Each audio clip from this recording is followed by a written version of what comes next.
Hey guys, it's Anderson here again. I've got a special video here today. Me and my friend Mark, aka Help I'm a Nerd, and the other half of the Help I'm a Camera Nerd podcast, recently went to visit the offices at ProAV. And Carl from ProAV showed us around and we got to play with some lights, some lenses, and got to see some really cool cameras as well. We've split it into two parts because there was so much to go through. Now, if you want to watch part 2 of this, you're going to have to subscribe to Help I'm a Nerd's channel, and you can see that here to see part 2 and see Mark's perspective and seeing him play with some of those lenses. And if you haven't already, please check out the Help I'm a Camera Nerd podcast from this week where we got to interview Carl from ProAV and talk to him about trends, the industry, and his advice for filmmakers starting out and looking to invest. So without further ado, here's a video. See you guys on the other side. We're here at ProAV with Carl. Carl, you want to introduce yourself? Sure, I'm Carl. I'm their head of technical marketing. I've been here for 7 years or so. I'm sort of resident camera nerd, if you like. Nice. So right up our street, right? So he's going to give us a walkthrough of their wonderful office here in Hemel Hempstead. We're going to see a little bit of behind the scenes of how you guys work on a day-to-day. Yeah, sure. Come on in. Yeah. If you come on through, this is our sales office. So if you speak to anyone on the phones and stuff, this is where most of them will be if they're not working at home. Through here is where all the toys live. Nice, and we can see, what's the Vespa for? What's the Vespa? Why is the Vespa? There used around? to be an Italian cafe set. It had the Vespa at the middle of it. That's since been turned into my marketing studio, but a Vespa's harder to get rid of than a few cafe tables and a backdrop. Plus it looks cool. Literally every customer who walks in here goes, ooh, Vespa. Gets more attention than any of the cameras. We've got a PTZ area for sort of studio production. We've got most of the modern sort of cinema video production cameras in here, decent amount of the mirrorless options, some lenses for customers to try. We try and keep an interesting selection here, but obviously we can't keep everything. And so most of the time we can get demo units in from manufacturers as well for customers who want to try something specific. All right, so what are some of the cameras you sell? I know people can look in your website, but you know, what are some of the brands you sell? Sony, we sell tons of Sony. They're probably the biggest in the industry at the moment. Canon, obviously, Blackmagic, JVC, Panasonic, all those kind of brands. We tend to play a little bit more in the video AV kind of space rather than high-end cinema, but we still do quite a lot into that kind of world as well. I'd say our average customer is, the jobbing video creators, whether that's corporate events, whether that's studios. We sell to quite a lot of broadcasters as well, BBC, ITV, all that kind of level. So a huge range. And obviously seeing the sales team, that's quite it's great to have. I'm dead bad for just ordering online because I think I know exactly what I want. So I'm like, oh yeah, I'll just order it. But what else can other customers do who maybe aren't so confident? I mean, if customers want to buy online, of course they can. That's what the website's there for. But yeah, we've got a team of human beings sitting in the office. So if people want to pick up the phone and speak to sales guys, we've got a technical team as well for people to talk to. We've got returns and repairs downstairs as well. If you've got any issues, all the rest of it. We like to think of ourselves as a company where you can talk to a human rather than a faceless corporate entity, if you like. We're certainly not that. We're the other end of the scale. And so yeah, come in. I mean, that's what this space is for primarily. Yes, I use it for marketing and everything, but this is a invite space for customers to come and chat through what they're thinking of buying. Either compare one thing against another, say, look, here's the package I was gonna combine this with this and this. What do you think? Is there another route you would have gone? All of that kind of stuff. That's what we do day in, day out. Brilliant. So very much come down, have a play, cool. See how things work, see what suits you, and one thing I'd say is it's always better to have the kit in your hand and actually get to use it and see how it operates as opposed to just listening to what, say, a website says or a reviewer 100%. Says. Always having to be able to use the kit in your hands, seeing how you like it, seeing if it works for you. I think that's really cool. But tell me, if there's another brand that you guys supply. I think you're the only supplier in the UK for Kinfinity. I'm really keen to have a look at one. Sure. Is that okay? Yes. So I've got one rigged up here with a Laowa anamorphic lens on it. Wow. You can hold that one if you want. There you go. That's the heavy one. You can have that one. Beefy. I'll have the lightweight one without a lens on it. They're a Chinese cinema camera manufacturer. They make these sort of box-style cinema cameras, but they just chuck the kitchen sink of what they put into these cameras. And they're, in terms of an ecosystem around them, I do think they're one of the best on the market. They just make a lot of sense. They're, from their power options to their media, to having NDs in them, like some of the higher end ones do, that kind of stuff. Lens mounts, interchangeable lens mounts. They're really practical little cameras for that sort of modular cinema camera. You can make it what work. So you can make it what you want, really. There's no limitation there.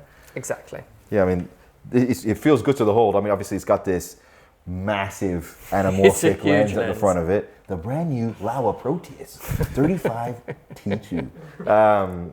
Fantastic voiceover. Yeah, I think what's really interesting is just seeing them and actually being able to hold them, because sometimes I think people get caught up in brands a lot, don't they? Like, oh, it's got to be this brand or that brand, but.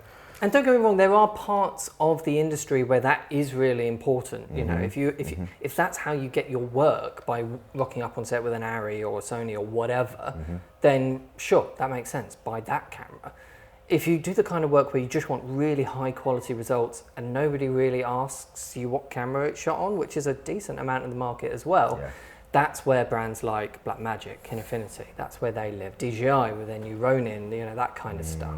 That's where you can really branch out, and there's some really interesting choices on the market nowadays. Really interesting. And we're going to talk more about that on the podcast episode that we're going to be recording later today. So we're heading down to the warehouse now, just to see how when you order your kit, what happens. Obviously it gets shipped out, but we get to see a bit of the inside operation. This is our warehouse team. Hello. Doing a tour on camera. Yeah, like I said, big room full of boxes. So the whole downstairs of the warehouse really is, the whole downstairs of the building really is warehouse space. So you guys get your orders either online or through the sales team. They come down here, pack same day or pack within a couple of days? Yeah, if you place an order before 3 o'clock for next day delivery, we can normally get it out that same day to be with the customer next day. It's hugely important in our industry. Everyone needs something yesterday. I ordered from you guys last year.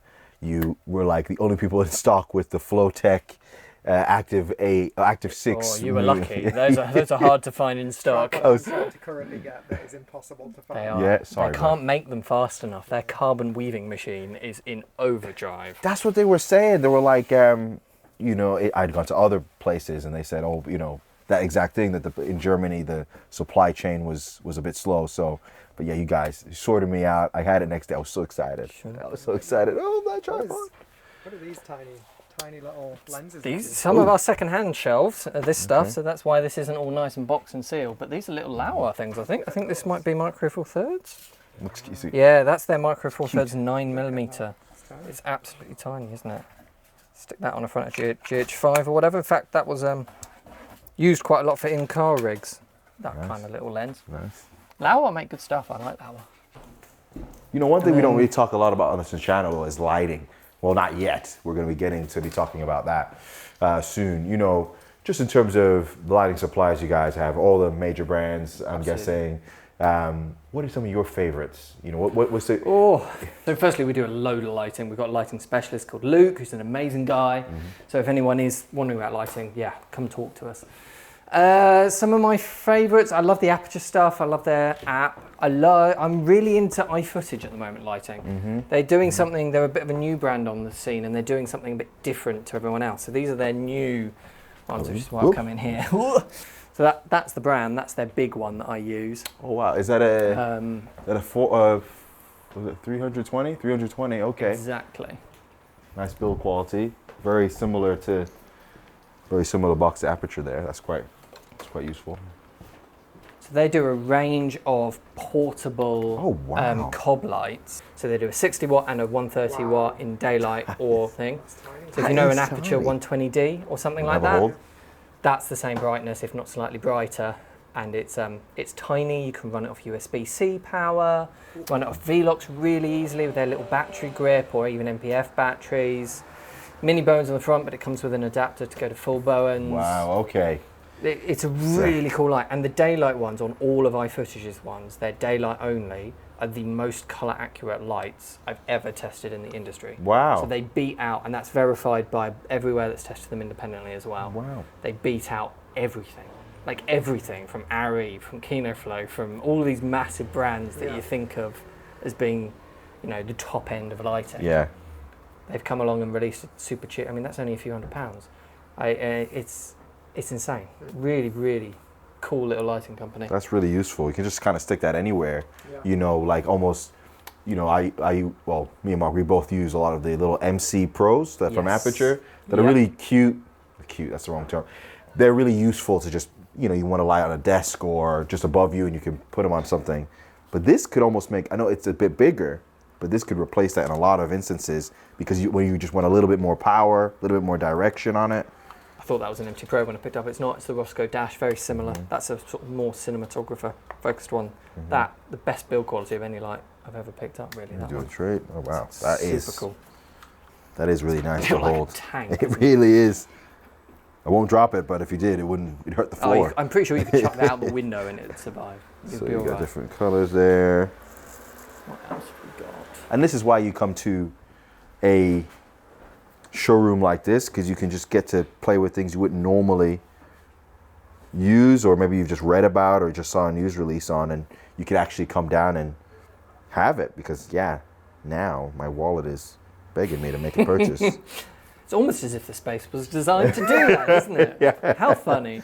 Godox are making really cool stuff at the moment. This is one of their flexible lights. Yeah, They're so I built read about this. insanely well. Like this is their big 1200 watt cob.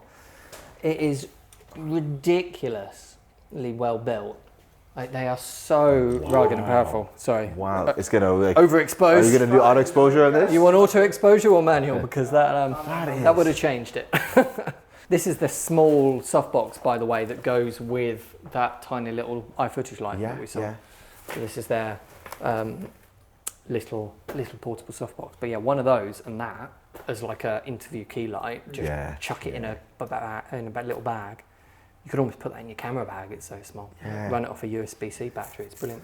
I think the Really thing. cool. I think the thing I know the problem I have is because you buy the Aperture stuff and you use that Sidus app and you kind of want to Yes. stick into that. Yes. 100%. But then you see other options like that. I didn't realize this would be so well built from Godox. Oh, You sort of is think about Godox as being entry level, budget kind of option. plasticky, maybe. This is their. So the thing to look out for is their no lead badge. If it's got no lead on it, it tends to be their higher end. That's like their pro range, if you like, and it's built like an absolute tank. That's not going anywhere. Good, you need a good stand for that. Yeah, this is where the robots live, if you like. So this is Sony's new FR7.